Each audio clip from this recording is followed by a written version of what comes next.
Bonjour les amis, bonjour les cryptopreneurs, c'est Christian et bienvenue sur à Franchi. Je suis présentement au Cameroun. Les gars, le Cameroun est beau, le Cameroun est doux, hein, l'Afrique est belle. Okay? On a une population dynamique, on a un très beau climat, la bouffe est bio, les hommes sont mignons, les femmes sont belles.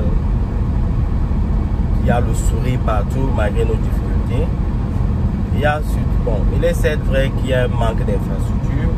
Partout où on va, les routes ne sont pas ce qu'elles devraient être. L'énergie est un peu rationnée en quelque sorte. On coupe beaucoup de lumière. Mais néanmoins, il y a beaucoup de positifs, les gars. C'est une population jeune, dynamique, forte. Et pourquoi je parle de la population jeune et dynamique, j'aimerais faire relier ça aux crypto-monnaies. Okay? Quand j'ai créé ma chaîne YouTube, c'était par rapport aux arnaques, okay? Aux arnaques qui proliféraient en Afrique. Par exemple, les Liablima, les Big Groupie, Shimor, il y en avait plusieurs. Okay? Et puis on associait ces arnaques aux crypto-monnaies. Et j'ai créé la chaîne juste pour éduquer la population africaine par rapport aux opportunités qu'offre la blockchain. Et ça fait 3 ans que la chaîne existe. Et de plus en plus, j'ai constaté, et de plus en plus, j'ai participé au séminaire. Par exemple, je suis venu à l'île Cameroun, c'est pour ça que je suis au Cameroun. Et j'ai participé comme dans un panel. Et aussi, ce que j'aimerais partager avec vous, qu'est-ce que j'ai retenu de cette conférence, c'était fantastique, c'était exceptionnel, ok? Et le succès était extraordinaire. Personnellement, qu'est-ce que j'ai retenu d'Ethereum Cameroun, c'est que malgré les difficultés qu'ils ont eu au départ, ok? Malgré les difficultés qu'ils ont eu au départ, ce que j'ai retenu, c'est que il y a une population jeune, il y a une jeunesse qui comprend l'importance de la blockchain, qui ne se focus pas juste sur les investissements, ils essaient de créer, du moins les intérêts sont diversifiés. Il y a une portion de la jeunesse qui s'intéresse au développement sur la blockchain. Okay? Pendant le séminaire, il y a des jeunes qui parlaient comment digitaliser, par exemple, les titres fonciers sur la blockchain pour pouvoir éviter les problèmes de fraude, de corruption qui existe actuellement. On parlait aussi de la législation des actes de naissance sur la blockchain. Et ce sont des idées qui naissent comme ça. Bon, ce sont des idées existantes, mais que des jeunes essaient de le développer sur la blockchain, c'est déjà quelque chose de très positif. Okay? Il y a une jeunesse qui se focus au niveau de l'incubation. Okay? Par exemple, il y a Blockchain for Africa, géré par une jeune dame qui s'appelle Junie Mafon, qui se focus seulement pour trouver des fonds aux jeunes qui ont des difficultés d'accès au financement. Okay? Elle essaie de créer cette interaction entre les fournisseurs des fonds, les VC et les jeunes entrepreneurs. La difficulté qu'elle a en ce moment, c'est que quoi que certains fonds soient disponibles, il n'y a pas encore un pool de talent vraiment focus pour le développement qui demande un peu de la formation, de l'éducation et un peu de concentration. C'est du travail à faire, mais néanmoins, il y a de l'intérêt. Il y a de l'intérêt dans ce sens-là. Il y a des startups.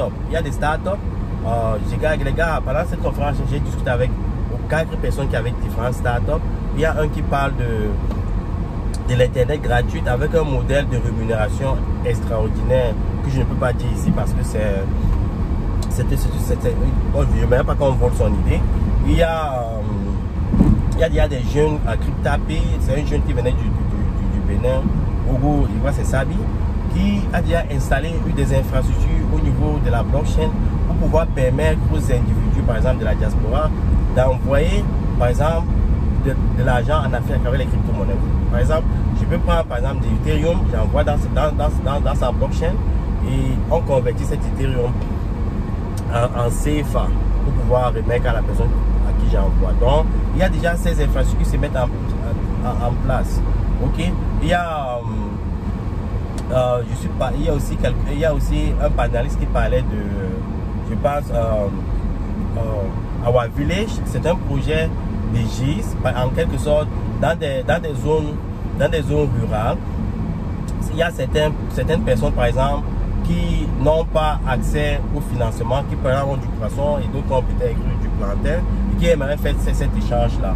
Donc, Our Village, en quelque sorte, crée une blockchain qui permet à ces personnes de se retrouver, et la plateforme crée des vouchers pour pouvoir faciliter les transactions entre ces personnes-là. Donc, il y a par exemple au niveau de l'éducation, au niveau de la formation, il y a Gilles Makonge qui a déjà créé des formations sur la sécurité, le développement sur Ethereum ou des blockchains sur Udemy. Ok, donc ce sont des jeunes, les gars.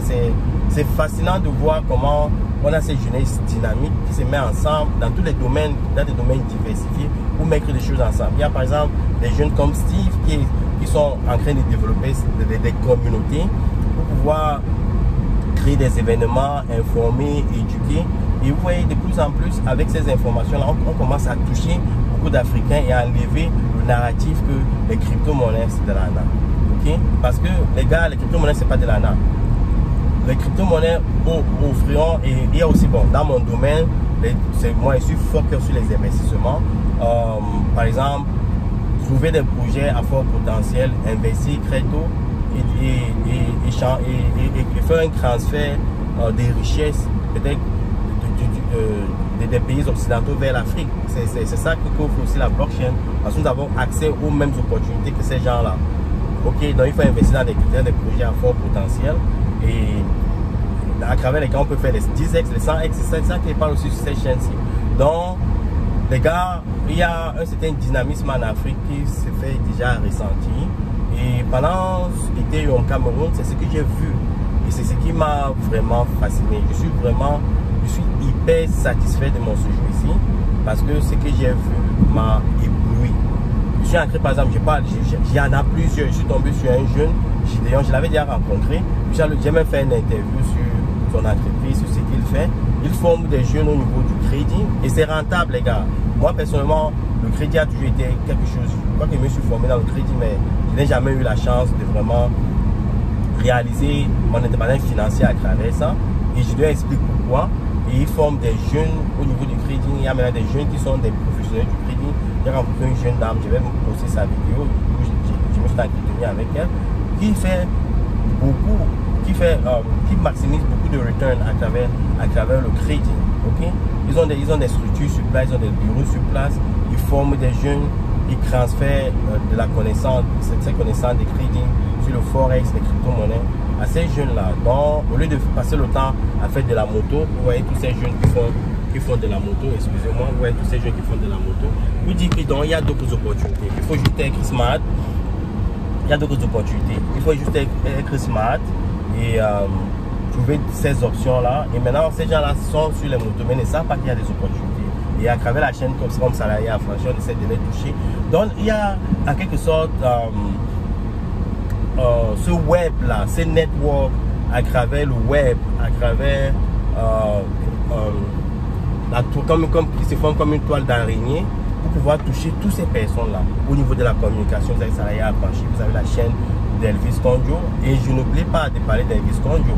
Elvis Kondjo, c'est un pionnier dans le domaine de la communication des blockchains au Cameroun. C'est un expert sur le développement de la blockchain. Il essaie de toucher plusieurs personnes, il essaie de toucher plusieurs entreprises, il essaie de toucher plusieurs personnalités. Et il essaie surtout de toucher des jeunes à travers l'Afrique et à travers l'Afrique et un peu à travers le monde. Et à ce moment, il est en train de se former pour obtenir un doctorat sur la blockchain. Ce sont des jeunes, les gars. Moi, je suis le plus âgé dans ce domaine-là. Okay? Je suis le plus âgé. Ces enfants sont des enfants. Et quand on voit ça, qu'est-ce qu'on ne peut être fier. Okay? On ne peut que saluer ça. On ne peut que les encourager. Des jeunes, les gars, des jeunes. Donc, je suis convaincu que d'ici 1 à 2 ans, tout le narratif que la blockchain, les crypto-monnaies, c'est de l'arnaque, n'existera pas. Okay? Tout ce narratif va disparaître. Okay? Parce qu'il y a un travail intense qui est en train de se mettre sur pied. Et ces jeunes le font volontairement. Certains ne sont même pas rémunérés. Ils prennent leur temps, ils essaient de créer des startups, ils prennent des risques. Et maintenant, il faut juste trouver des financements. Et maintenant, avec des projets comme Blockchain for Africa de Juni Mafok, c'est ça le boulot. Bon, maintenant, moi qui vis peut-être de l'autre côté, mon focus était un peu plus au niveau des investissements. Je vais maintenant essayer de connecter, par exemple, des VC, parce que j'ai accès à certains VC, avec des projets comme Blockchain for Africa, pour voir comment on peut générer ces capitaux-là pour des jeunes, par exemple, comme CryptaPay, qui ont besoin de capitaux pour développer leur start-up. Donc, beaucoup de satisfaction, les gars. Et je pense que le prochain Ethereum, la conférence Ethereum en Afrique aura lieu au Nigeria en mars. Okay? Il faudra y être. Et je pense que ça l'est failli sera parce qu'on devrait retransmettre ça sur la chaîne. Il faut qu'on touche tous ces aspects de la blockchain à travers l'Afrique pour qu'on puisse créer exactement le network dont j'en parlais tout à l'heure. Ce qu'il y avait à partager avec vous les amis. Et on se retrouve dans une prochaine vidéo. Ciao.